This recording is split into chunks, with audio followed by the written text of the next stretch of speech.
Hello dear friends, welcome to study with Sumit. आज का हमारा टॉपिक है साम्यवादी आंदोलन और संयुक्त प्रांत।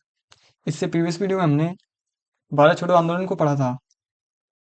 अगर आपको इस वीडियो का पीडीएफ चाहिए तो आप डिस्क्रिप्शन में टेलीग्राम का लिंक है, उसे ज्वाइन कर लें।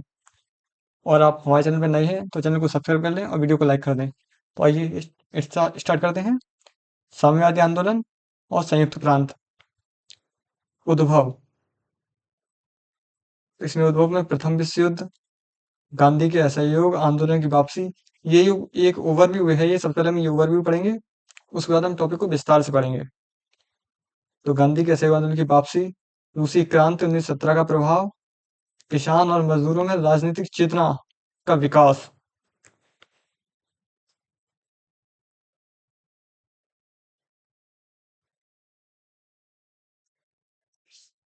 कम्युनिस्ट पार्टी का गठन एवं उद्देश्य।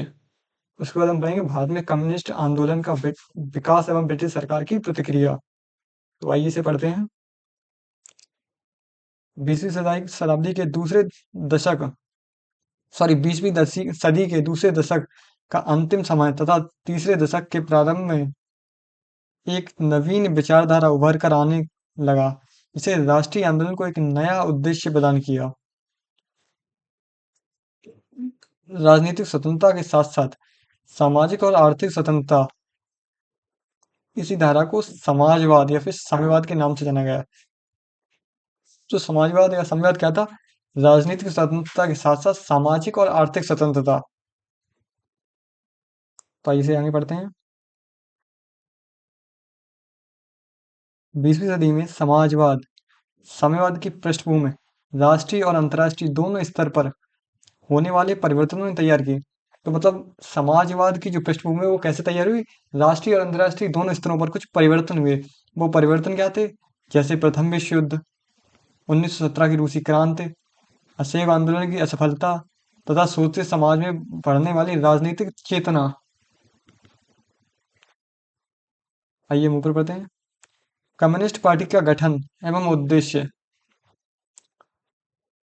तो अक्टूबर 1920 में एम एन रॉय, इनका पूरा नाम है मानवेंद्र नाथ रॉय, ने ताशकंद में भारतीय कम्युनिस्ट पार्टी का गठन किया। कहाँ? ताशकंद में।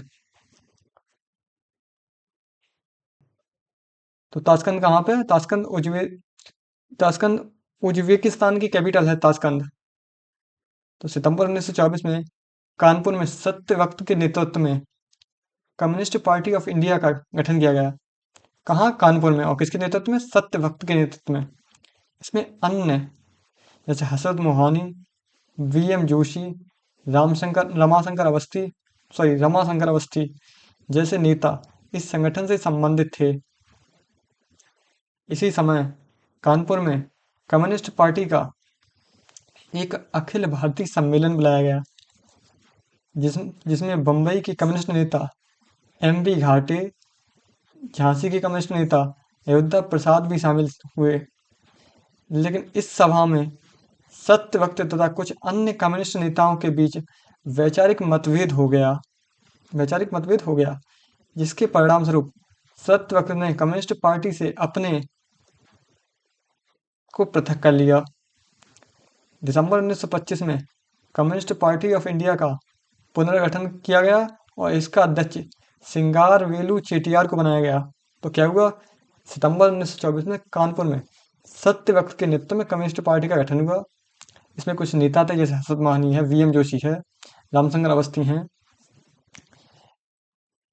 और इसी समय कानपुर में कम्युनिस्ट पार्टी का एक अखिल भारतीय सम्मेलन हुआ, जिसमें बम्बई के एम बी घाटे और झांसी के अयोध्या प्रसाद भी शामिल थे। लेकिन सत्य वक्त का कुछ कम्युनिस्ट नेताओं के साथ वैचारिक मतभेद हो गया, जिसके परिणामस्वरूप सत्य वक्त कम्युनिस्ट पार्टी से अपने आप को पृथक कर लिया। इसी वजह से दिसंबर 1925 में कम्युनिस्ट पार्टी ऑफ इंडिया का पुनर्गठन किया गया। इसका अध्यक्ष बनाया गया सिंगारवेलु चेटियार। तो आइए आगे पढ़ते हैं। कम्युनिस्ट पार्टी ऑफ इंडिया का उद्देश्य। तो ये इसका उद्देश्य क्या था? इसका पहला उद्देश्य था भारत में ब्रिटिश साम्राज्य का उन्मूलन एवं स्वाधीनता की प्राप्ति। इसका दूसरा उद्देश्य था स्वतंत्र भारत में समता मूलक समाज का स्थापना करना। आइए आगे बढ़ते हैं। कम्युनिस्ट पार्टी की भारत में एक संयुक्त प्रांत में गतिविधियां एवं सरकार की प्रतिक्रिया। संयुक्त प्रांत यानी उत्तर प्रदेश। तो आइए पढ़ते हैं। कम्युनिस्ट नेताओं के द्वारा अपना सामाजिक जनाधार बढ़ाने के लिए किसानों और मजदूरों को न केवल राजनीतिक रूप से जागरूक किया गया, बल्कि उन्हें वर्गीय आधार पर भी संगठित किया गया। इनके द्वारा समय समय पर हड़तालें भी करवाई गईं। दूसरी तरफ ब्रिटिश सरकार कम्युनिस्टों के सरकार विरोधी बढ़ती हुई गतिविधियों से अनजान नहीं थी। इसलिए ब्रिटिश सरकार ने भारत में कम्युनिस्ट आंदोलनों को जड़ जड़ जमाने से पहले ही उसे दमन करने के लिए कई कठोर कदम उठाए, जो निम्न हैं।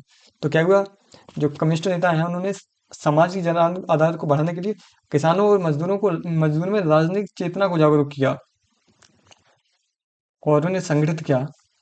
लेकिन ब्रिटिश सरकार भी इस चीज को समझ गई थी, कम्युनिस्टों के राजनीतिक चेतना को। तो आइए ऊपर पढ़ते हैं।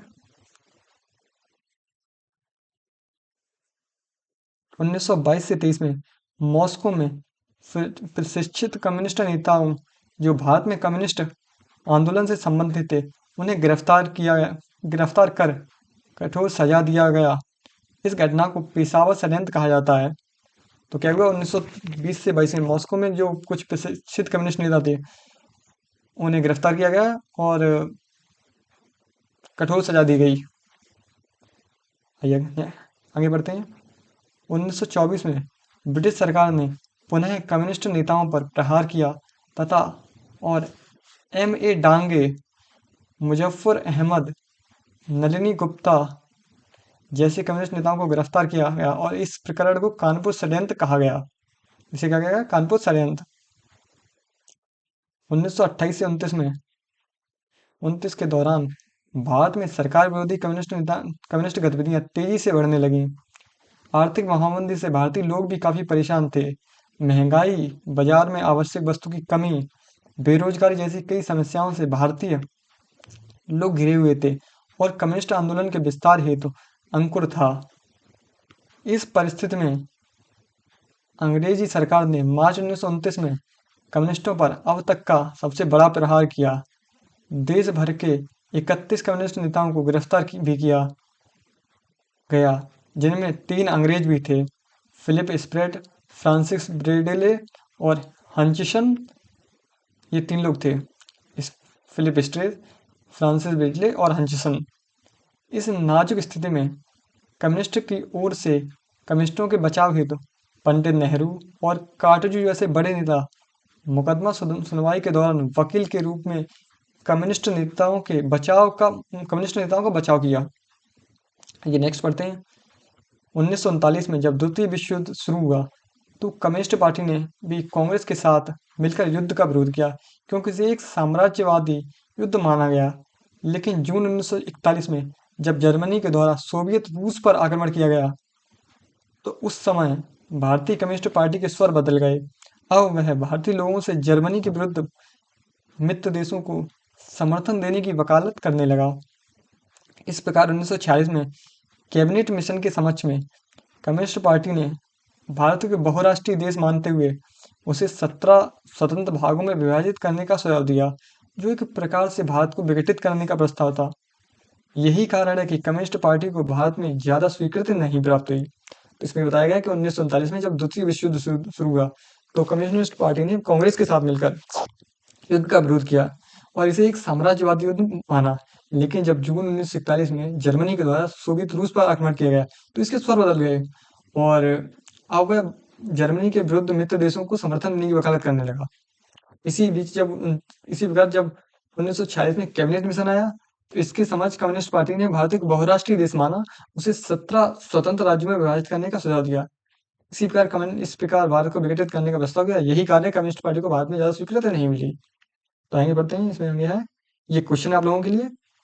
संयुक्त प्रांत में कम्युनिस्ट आंदोलन के विकास और उसकी चुनौतियों का उल्लेख कीजिए। 200 शब्दों में आपको लिखना है। तो आज यहीं तक, तब तक आज के लिए धन्यवाद।